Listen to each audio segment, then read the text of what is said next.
What's up, everybody? This is the Shot Clock Sports Podcast. I'm joined once again today by Garrick. Garrick, how you doing? Doing all right. How about you? Good, good. We got a lot on the schedule today. Very exciting week of college football and the NFL that we just had. And then we got MLB playoffs, start of that. So those three things are going to be the focus of today's episode. Let's start how we usually do on the college side of things. College football. Upsets galore, man, in week 6, and it was crazy. What was your favorite upset of the week? Is there? I feel like there's only one right ups or one right answer, and that's Vandy over Alabama. I mean, who would have thought? I mean, Alabama, Alabama's Alabama. Vandy's Vandy. Um, I don't really know how to expand on that. It's a pretty one-sided game typically. Yeah, Vanderbilt's not that great at football. Baseball's a completely another different story. But Alabama's got football, and you lose. That's not how it usually goes. yeah, definitely. That was insane, especially coming off of that huge win against Georgia. One that I'll throw out there that maybe isn't the biggest upset, but I find just to be such a big statement win was Texas A&M beating Missouri. Because not only did they beat Missouri, they blew the brakes off of them.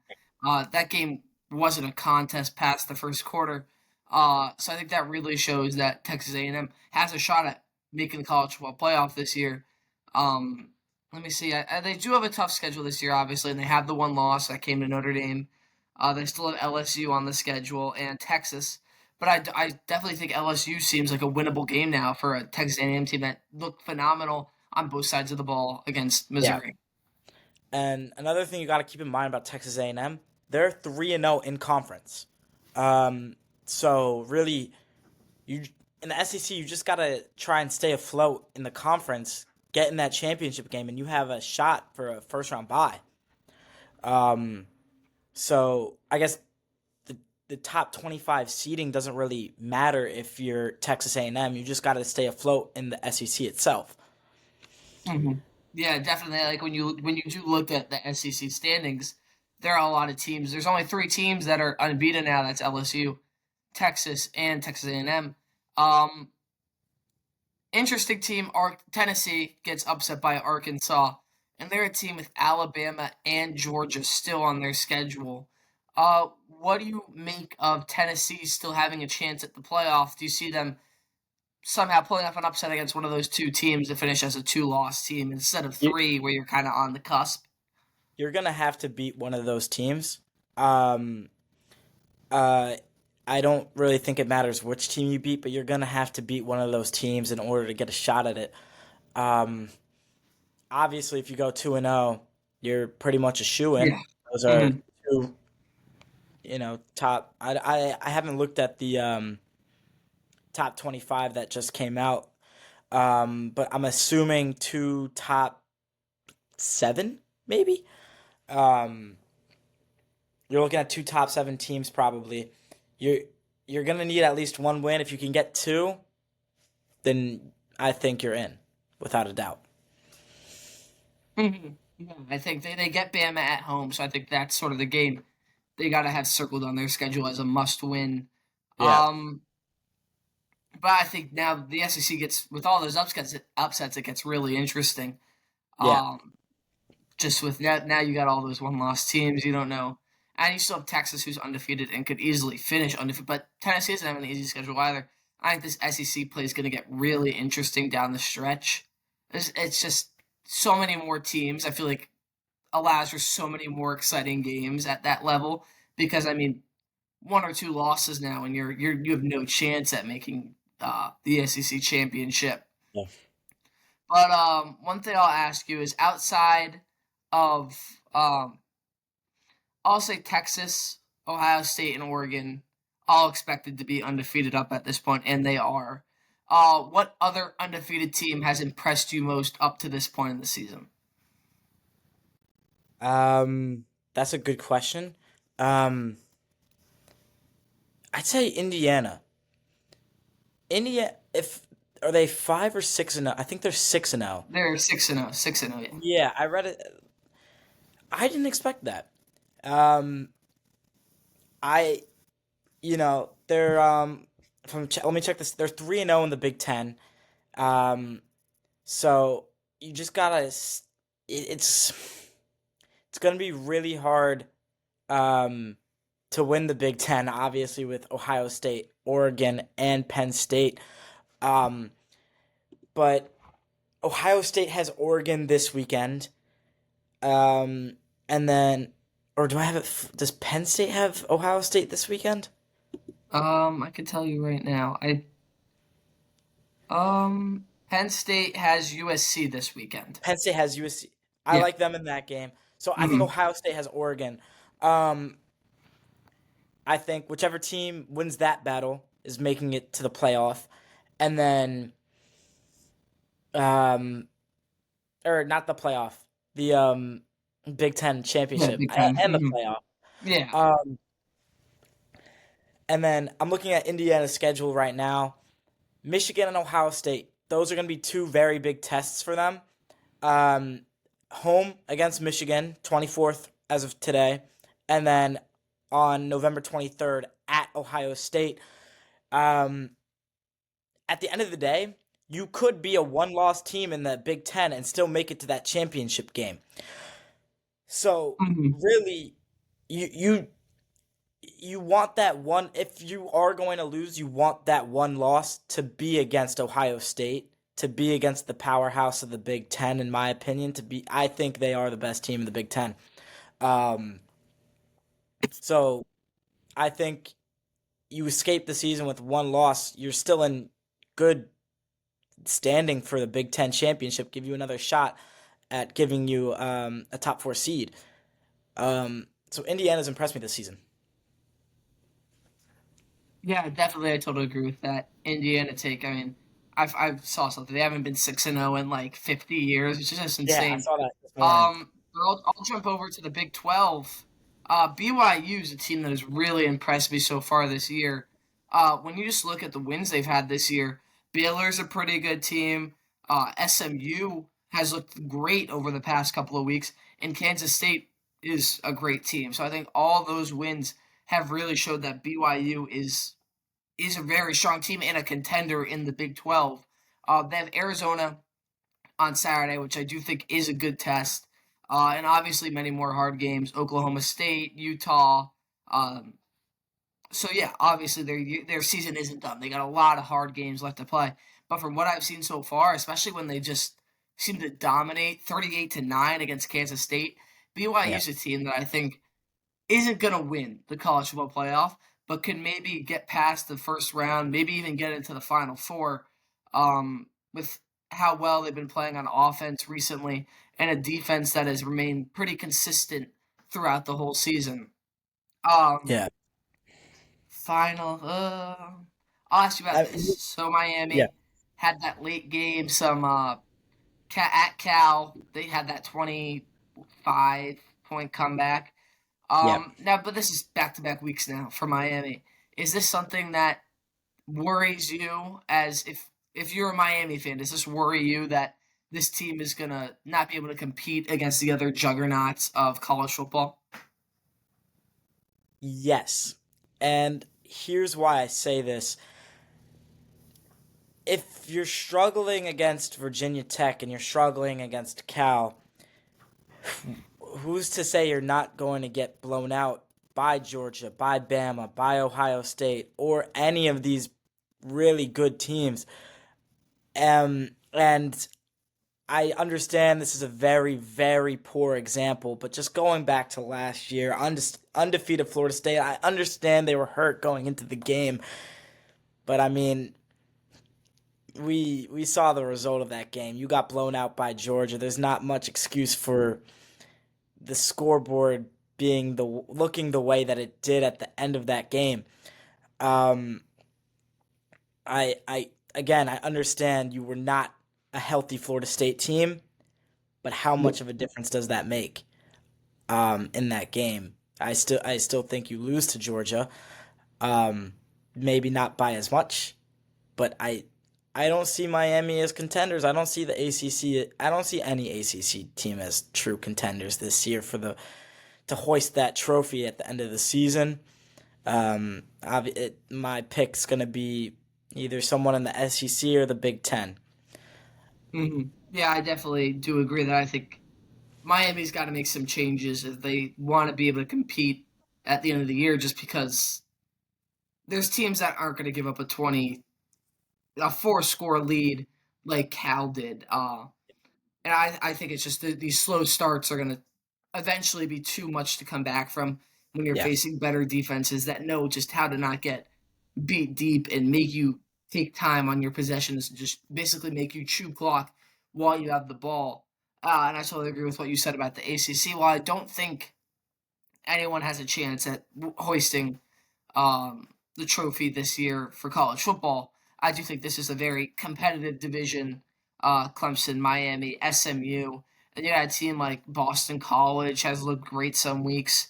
you can Louisville has looked great some weeks. Syracuse. They've beaten two ranked teams this year, and Yeah, I don't think they've gotten enough credit for that. yeah. Um, that one loss to Stanford really does hurt, but Kyle McCord, I'm interested to see where Syracuse's season goes.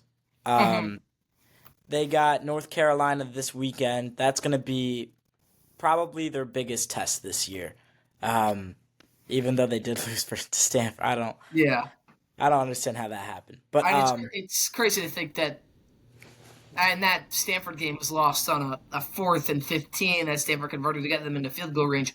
You could have been looking at a Syracuse team that's 5-0, most likely ranked within the top 20 yeah, at that point.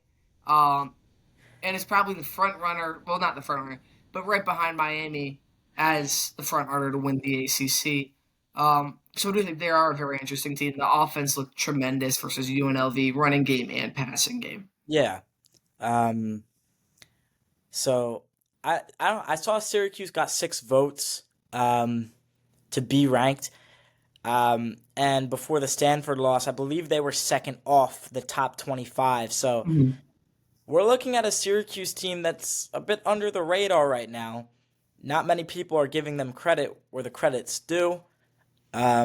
Like that one loss really hurts their season because going into the season, no one was really looking at them like a true like record breaker. But Yeah. like I'm saying, but you beat a ranked Georgia Tech team. I think what was it, week 3, and you beat a ranked UNLV team just last week.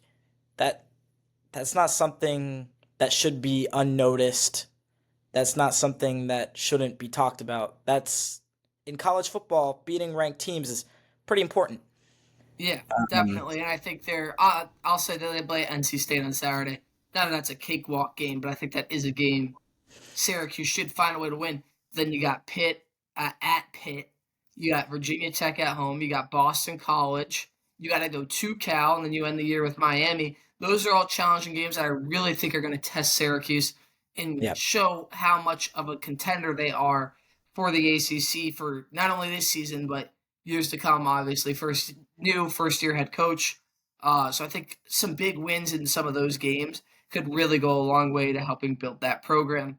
Before we move over to the NFL, um, I want to ask you your Heisman pick so far this year. Who do you see taking home that trophy by the end of the season? that boy from Boise State, Ashton Genty, he's a dog. He's a dog, man. If he doesn't win it this season, I I will be shocked. I understand he plays for a group of 5 school, but come on. That, come on. Look at the numbers. He's insanely good. Mhm. It strikes me that he's playing the college football video game out there, averaging more than 10 Yeah. yards per carry. And I mean, this is a guy that got pulled at halftime of 2 of his games so far this year, so he could easily be on well beyond record pace for many single season records. So I do have to agree with you. I think if he keeps doing what he's doing, there's no way that you can give it to someone else. I mean, Ryan Williams, Travis Hunter are both having phenomenal seasons. Which I actually think is great for college football this year is that it's really, I mean, Jalen Milroe, I would say, is in contention, but it's a race that's led by non-quarterbacks this year, Yeah. which I think is great for college football and is making it much more exciting because people aren't just viewing it, oh, that's the best quarterback award. It's really this year it's going to be the best player in college football, and the best player in college football this year isn't a quarterback. So I think that's really good for college football. Yeah. Anything else you want to add before we transition over to the NFL? I don't think so. Let's go to pro. All right. So another great week for the NFL. After that Saturday, I thought there was no way, but I'd even starting with that Thursday night NFL game. That was great. But then Sunday, I mean, arguably even better. A lot of very high scoring games and a lot of very close games. What's a statement win that jumps out to you this past weekend? When I was last on here, I was talking about how I have no faith in the boys in blue, how I have no faith in Daniel Jones and the New York Giants. But you go out there without Devin Singletary, you go out there without your first round pick and Malik Neighbors, you still find a way to win against one of the best defenses in the NFL. Not only did you win, you won in Seattle, known for the 12th man, known for how loud and passionate their fans are. Um, that's an impressive win.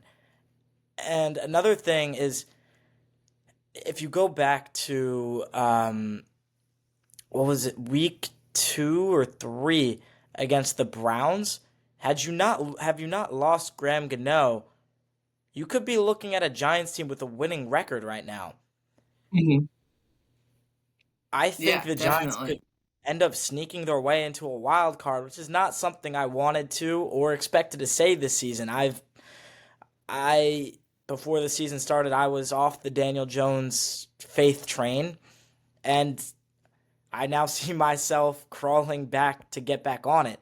Um, this weekend they got the Bengals at home on Sunday Night Football. The Bengals aren't playing great football right now. You want the world to see if you're at least a semi contender to make a wild card spot. You got to win that game.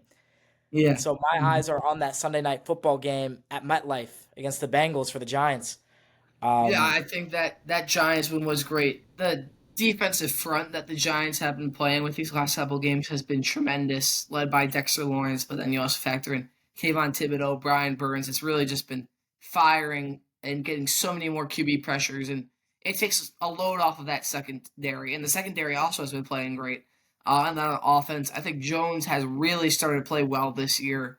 When you take that first game off, I mean, he's put together 4 solid games now. And like you said, the Giants had a kicker against Washington. I think there's no doubt they win that game. And I mean, that Cowboys game was really a toss up. Giants got a little unlucky with that face mask call, a couple other calls that didn't quite go their way. I'm not going to say that was the deciding factor, definitely played a role. So this is a Giants team that I think easily could have a winning record. And yeah, this Sunday is a huge game against the Bengals for both teams. I think for the Bengals, it's a must win. And for the Giants, it's a chance to really prove that they're a contender for an NFC wildcard spot. And I wouldn't put it past them that they could maybe be a contender for the NFC East. Obviously, the Commanders are really hot right now. Um, but and who knows? They could cool off. People could start to figure Jaden Daniels out as they get more film on him. But my statement one of the week, I'll go back to that Thursday game I was talking about. The Atlanta Falcons, man. I mean, the Bucks are a really good team, and I think the Falcons entered the game 2-2, looking to get that winning record. And it was a phenomenal game. I'll start there. But I mean, that offense for the Falcons just it looked unstoppable. I mean, Kirk Cousins looked great. I mean, he threw the ball 58 times, but only threw 16 incompletions and 4 touchdowns. Not a great game in the backfield from Bijan Robinson, but he did his job. And I think that wide receiver core is really coming together. I had questions about that in the beginning of the season and even through the first 3 weeks. But Darnell Mooney as wide receiver 2 has looked really strong. And I think is kind of having a breakout year that is very beneficial um, to this Falcons team. I think the NFC South is going to be a really fun divisional race to follow. Obviously the Saints haven't looked as too good as of recently, but I think even that race just between the Falcons and Bucks is going to be really fun to watch. Um, Next thing I'll jump to is we talked about we both mentioned the Bengals. Um, is it officially time to hit the panic button on their season now, falling to 1-4? Yes. We're more than 25% of the way through now, and you have 4 losses. Um, like you, your schedule is not that easy either. Once again, the Giants first week of the season that should have been cake. Now we are here going into week 6, and you're kind of sweating against them. At least that would be my thought process if I was the Cincinnati Bengals. The Giants are not that terrible of a team. Mm-hmm. Um, and then, like, I'm sorry, but your only wins against Carolina. What does that say? You lost to New England week 1, lost to Kansas City week 2. Kansas City, I feel like you kind of need that statement win.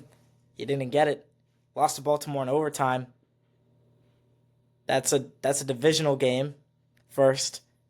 And then another is that should be a playoff team.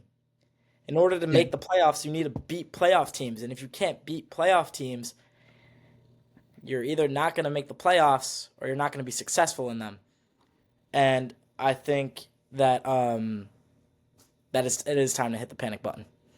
Yeah, I think it's just been a crushing year. I mean, every loss has been by one score, and it's just you keep thinking they figured it out. Like that loss of the Patriots week 1, ugly, but then you watch them in week 2 against the Chiefs, where the game was decided by a pass interference call, and you sort of think, oh, the Bengals are back.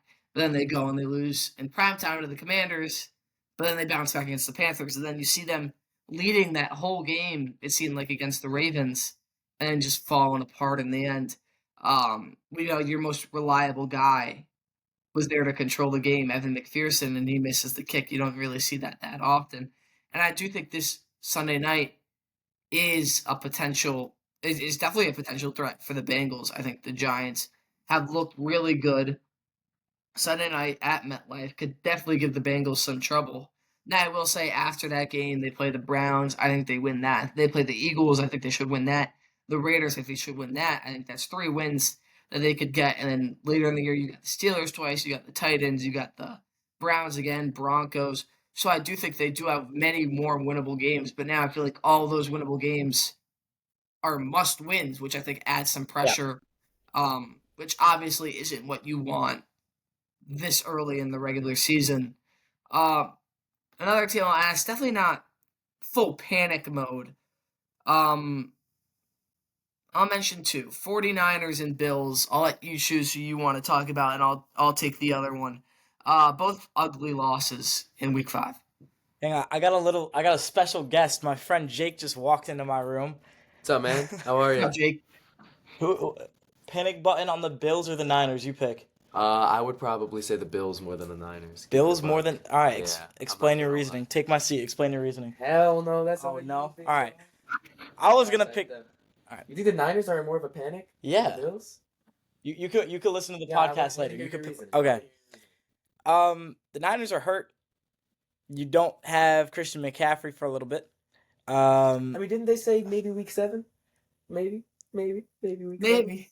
They said maybe week 1. Maybe. We also went Maybe into the week 9 season. Week 9 might be more realistic. We but also that's went still- into the season not knowing that he was hurt. Yeah. I'm not really trusting that Niners front office right now. That Niners Mhm. media team. But you're 2-3.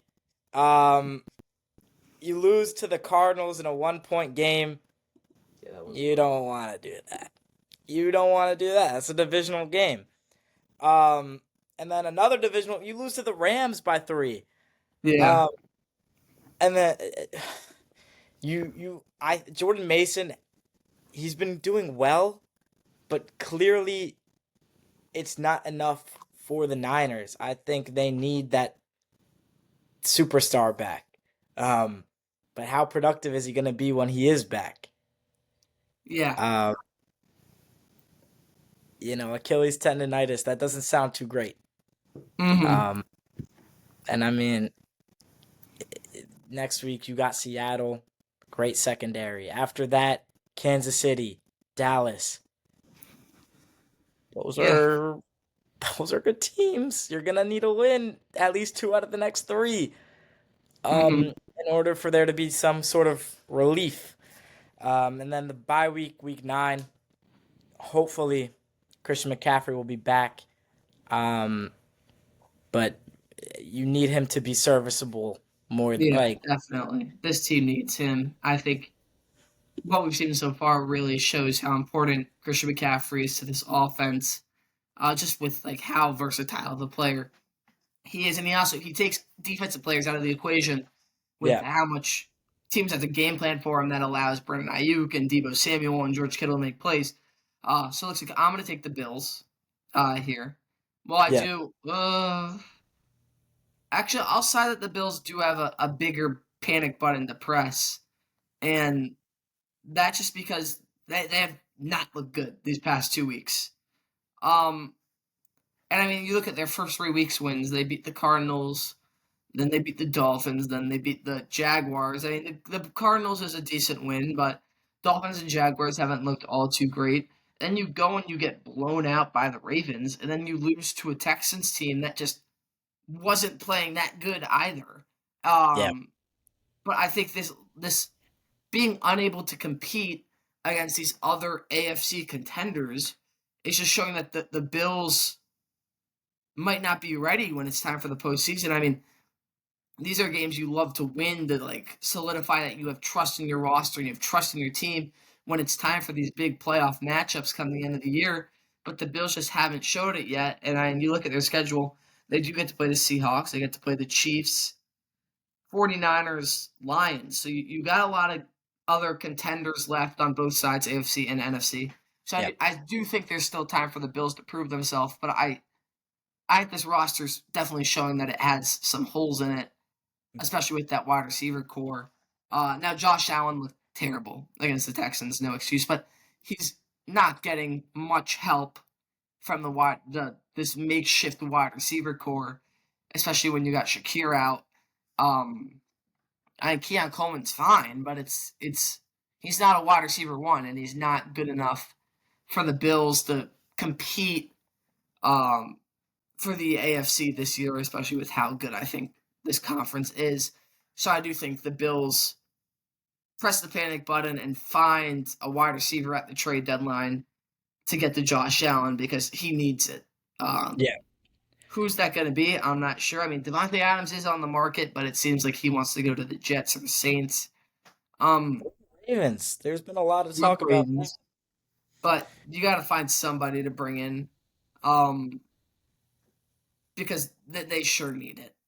Yeah, Finally, breaking news coming to the NFL today. I'm sure you saw it.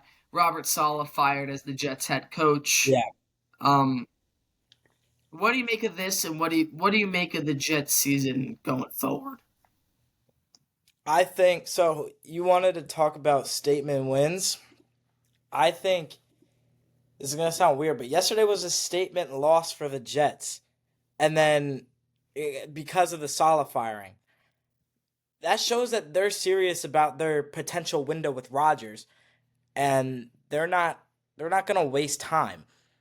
Um, I mean, clearly they think Robert Salah wasn't the guy, and I mean, I'm gonna have to agree. Subpar offense with Zach Wilson, subpar offense with Hall of Fame Aaron Rodgers. There was talk about the Jets, flipping the switch, turning the tables. Aaron Rodgers is here. He's gonna be the guy to get us a division title, get us to the playoffs, and you start what, like 2-3? Yeah, 2-3. Yeah, Um, I think the Salah firing was needed to not only, like, it's gonna send shockwaves throughout the locker room, Like, hey, we're here, we're serious. We just lost to the Broncos 2 weeks ago. That's not a team you want to lose to. Yeah. And the next week you got Buffalo Bills. That's a team you're gonna need to beat. Um, I think the Salah firing was warranted, needed, and here's where we're gonna find out: are the Jets a good team, or are they just a team that was hyped up by the media? hmm Yeah, I think the message was clear to the Jets organization, Saleh, that Woody Johnson needed winning, and that hasn't been this year. And I think that Vikings loss definitely put the nail in the coffin. Um, they just didn't look good. And I'll start with Aaron Rodgers. He didn't look like the Aaron Rodgers that I've been watching for the past decade. He looked old. He looked confused out there. He just didn't know what he was doing for some parts, and I feel like he's complaining about not getting that flag at the end of the game, and it's like, dude, there's no flag. You threw that ball to the wrong spot. I mean, you threw it right to Stephon Gilmore. Um, so I think the Robert Saleh firing was warranted. I think the message was clear that the Jets needed to win, and they're not winning. They're 2-3. Um, and they needed to kind of light a fire underneath some of their players' butts and tell them, hey, like we're trying to win a Super Bowl here. I mean, this is a team that got invested so much into bringing in Aaron Rodgers and bringing in this guy and that guy and Nathaniel Hackett and like basically just forming this whole like a project. Yeah. And now they're looking like they're gonna go get Devontae Adams, and it's like, how much can you commit if you're just gonna be mid? I mean, Yeah. they gotta Um, step it up, and they got the Bills now I Monday night. I will say that I think they have to move on from Hackett as well. That might I don't know how people feel about that, but I'd imagine they're pretty hmm open to that idea. He failed in Denver, and he is the offensive coordinator. He has been for the past 2 seasons. Not much about this offense has told me they're going to be good under Hackett. I Yeah, think there has to be changes to be made, not just Salah, but also Hackett's got to go. yeah. I got no answers for. I feel like Hackett. He performed in Green Bay, obviously with Rodgers there, but I feel like you can see Rodgers visibly frustrated with the play calls and the outcomes. I feel like I don't know what Hackett's been trying to change up. Um, but yeah, I think it's the Jets got to get going because they're running out of time. The window is closing, and they gotta make a move because they have a pretty tough schedule. Um, and at some point, you just got to start winning games just to have a chance at making the playoffs. And with how loaded this conference is, um, so yeah, that's what I got on it. But yeah, that probably wraps it up for NFL. Anything else you want to throw in there? I think we're good. All right, so now we'll head over to probably the biggest thing that's going on right now. MLB postseason. October is here. Mets game just got underway. Game three, Mets are up 1-0. Bottom of Um, this. Yep.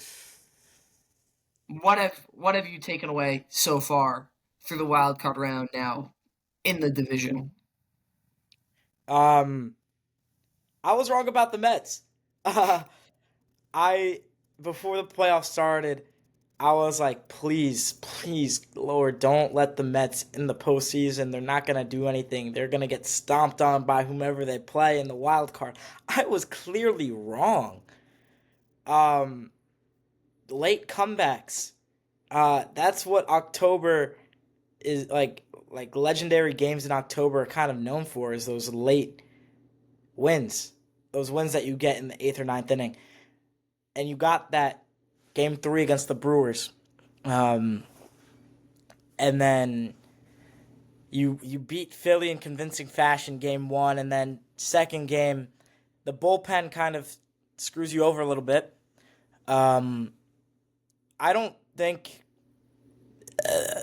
the bullpen moves were bad at all. I think bringing Edwin Diaz in the bottom of the 7th and keeping him in there, the top or bottom of the 8th was 100% the right move. You want your shutout guy to go against, the top of the order, but it just didn't work out how the Mets hoped it did. And right now they're up 1-0, 2-1, no outs, bottom of the 2nd at home. This is a 3-game set. You could theoretically, or not even theoretically, you could just win the next 2 games with your New York fan base behind you, who are extremely passionate, and everybody knows that. Like, the National League Division Series is working out in a really funny fashion.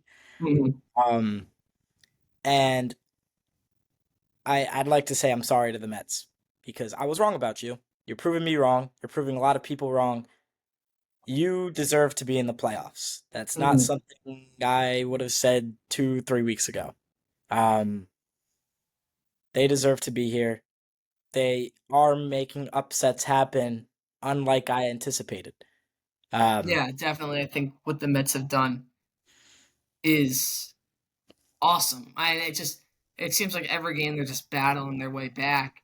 And it's great for baseball and to see the Mets succeeding like this. And excuse me real quick. I'll be right back, Eric. Take your time, dog. Give a take while I'm gone. The Royals are luck merchants, and Jazz Chisholm was right about it? What? Nah, I don't know. I think the little Twitter beef that's going on, what is his name? This is embarrassing. Oh,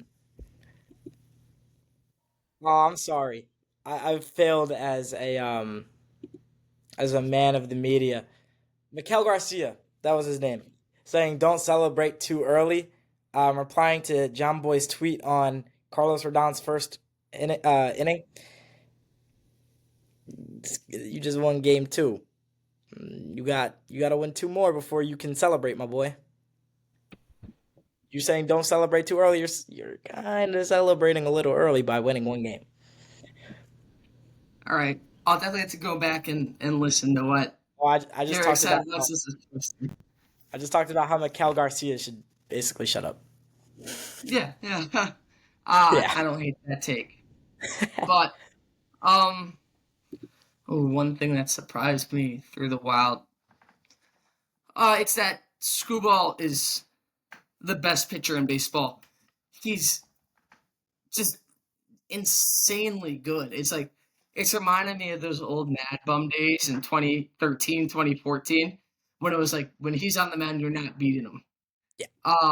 He's not going to let you beat him. He's going to throw 95, 100 pitches, shut you down for 8 innings. Then he's going to come back and do it 2 games later. Yeah. I think the Tigers, just as a team, has surprised me. I mean, I watched these games. I'm like, who are these guys? Like, but they got a chance of making it to the ALCS. I mean, they're 2 wins away. And I think they got it. They got a good chance. So I think this is a team that has really drew me in as they're exciting. And what they're doing is just, it's unprecedented when you look at how much the other teams that are still left are spending. Padres, huge spenders. Dodgers, huge spenders. Phillies, Mets, huge spenders. Yankees, huge spenders. I would consider the Guardians pretty big spenders. Then you have the Royals and Tigers, who just aren't spending as much, but they're hanging around, and they got power of friendship, a chance of winning it all. It's just a matter of getting in. Yeah. He went 7 shutout and 8 Ks. I'd say that's a guy who's built for October, and you did it in opposing territory. He's gonna throw. Yeah. He's gonna throw again. So I think he's really what the heart of this Tigers team. So what is every series tied 1-1? It is, and this is the first time in baseball history that all 4 series are tied 1-1. This is beautiful.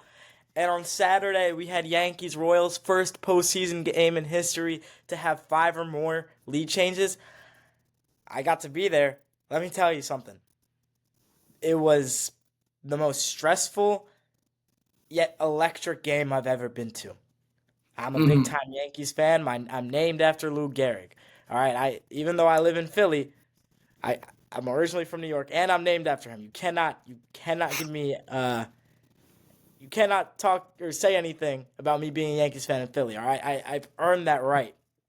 All right. Anyways, So since they're all tied 1-1, uh, I want you to give me a quick 20 to 30 seconds. We'll start with Phillies Mets. Who's gonna win the series? well, come back to that one. I'll All right. come back to that Where one. do you want to start? Where do you want to start? Okay, I got the Padres over the Dodgers, the Yankees over the Royals. Um,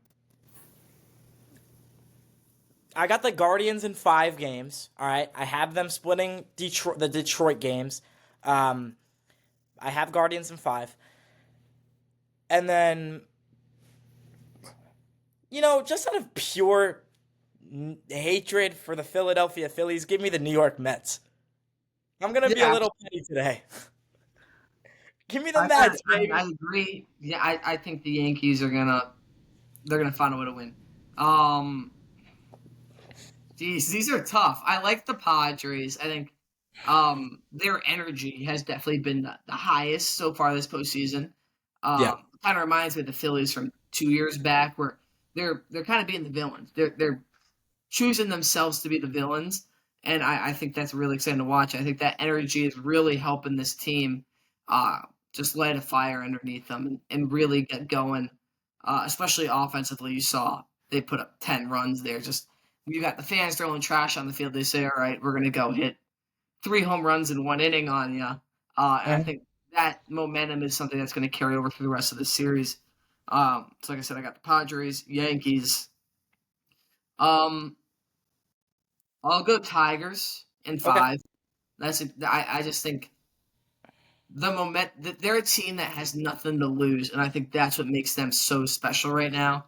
They're playing with house money, You and know what this Tigers team reminds me of? um, I am the Oakland A's. The 2017 New York Yankees. Yeah, I like that. Except they're about a quarter as expensive. Were the Yankees that expensive that year? I mean, 2017. Yeah, But and that you're was still supposed you're that was not supposed to be a super rebuilding expensive. year. Yeah, true. I guess I can get along with that. I can get along with that. Um, and then finally, oh jeez, Mets Phillies.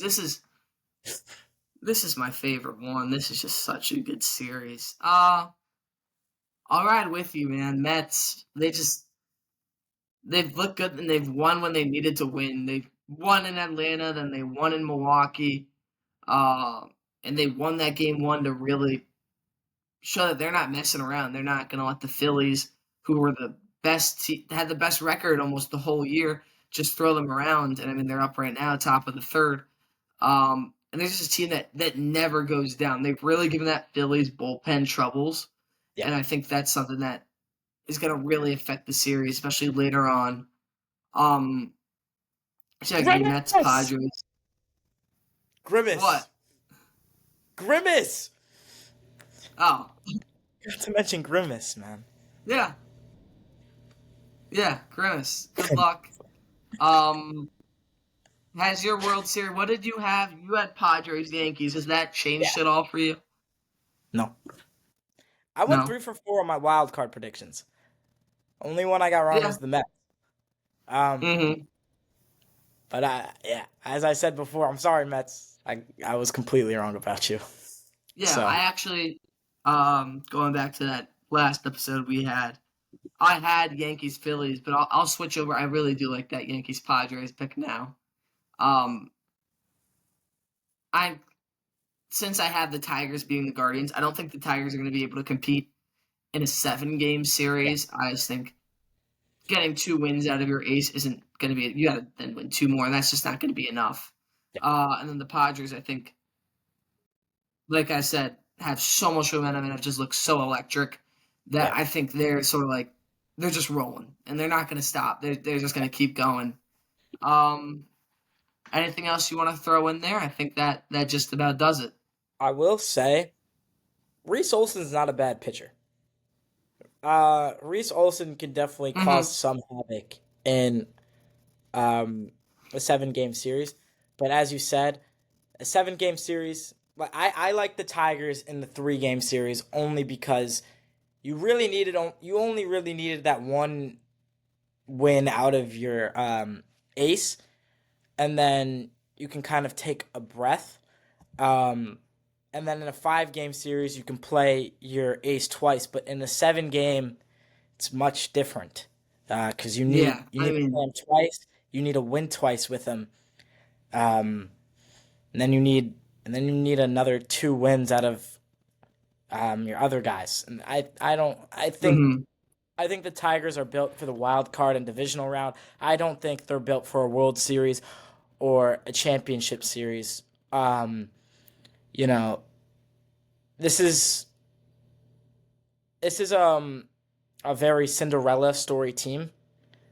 Mhm. But they have the heart to be here. That sounded a little corny, but you know, that did you see that clip of AJ Hinch at the end of the season when he was like, at the trade deadline, when I asked you what kind of team you wanted to be, I guess you wanted to be a playoff team, and then everyone started spraying champagne. That was a sick moment, and I hate giving AJ Hinch credit because he's a cheater and he should not be in baseball. Yeah, I do. I'll agree that I think what the Tigers is doing is just tremendous. If you they would have been one of the last teams I would have guessed to make the playoffs and be in the divisional round with a chance with 2 wins away from being in the championship series. But that's going to do it for this episode, Garrick. Thank you for joining us once again, and thank you guys so much for watching. That'll do it. This is Harry Tidwell signing off.